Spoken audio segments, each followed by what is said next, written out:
Joining me now is Blake Masters, candidate for the U.S. Senate in Arizona. Blake, Chuck Coughlin, an Arizona-based GOP strategist, told Politico today that based on numbers that we have, Republicans have to make some kind of leap on the abortion issue because they're getting killed among women. Your response? You know, Laura, what I think we're seeing is propaganda. This is the media's desired narrative. They are trying to make this election all about abortion.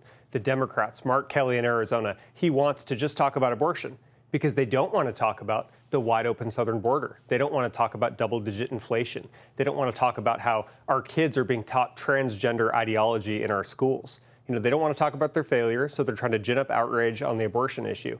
And I just don't believe that that is going to be the issue that voters have top of mind. Have you tweaked your view on abortion at all? I mean, there's a reference to you on the website that you might have tweaked. More propaganda. I've been consistent throughout the whole primary. I've always said, hey. What's your position? I think we should have gotten rid of Roe v. Wade. Thank God the Supreme Court did that with Dobbs. That sends the issue back to the states where it mostly belongs. Now, I happen to believe the federal government does have a role. I think it should step in and ban extremely late-term abortions, right? But the pro-life, we in the pro-life movement, we take the fight to the states.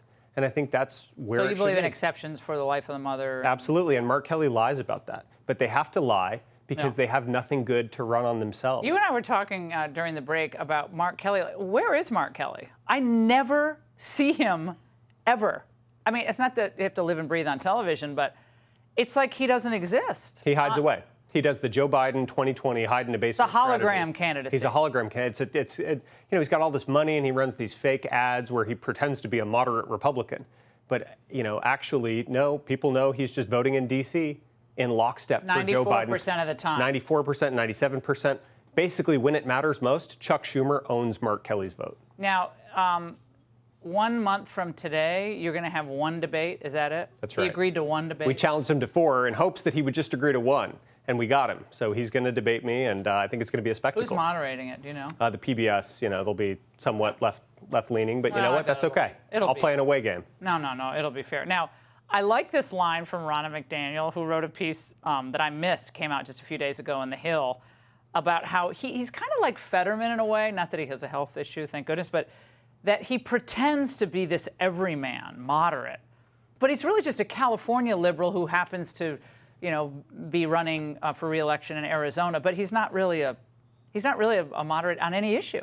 He's not. He's voting he basically acts like Bernie Sanders in the United States Senate, but then he has the audacity to pretend to be moderate. I think Mark Kelly's doing a, you know, fantastic job as California's 3rd senator. What he's failing at is representing the people of Arizona, and that's why we need to make a change in November. Yeah, the narrative is going to be to demoralize Arizonans before this vote. I'm telling everybody, don't believe anything the media is saying. This is going to be a hot race to watch. Blake, I really appreciate you coming in. Good to see you in the studio. You too. Thank you. Hey, Sean Hannity here. Hey, click here to subscribe to Fox News YouTube page and catch our hottest interviews and most compelling analysis. You will not get it anywhere else.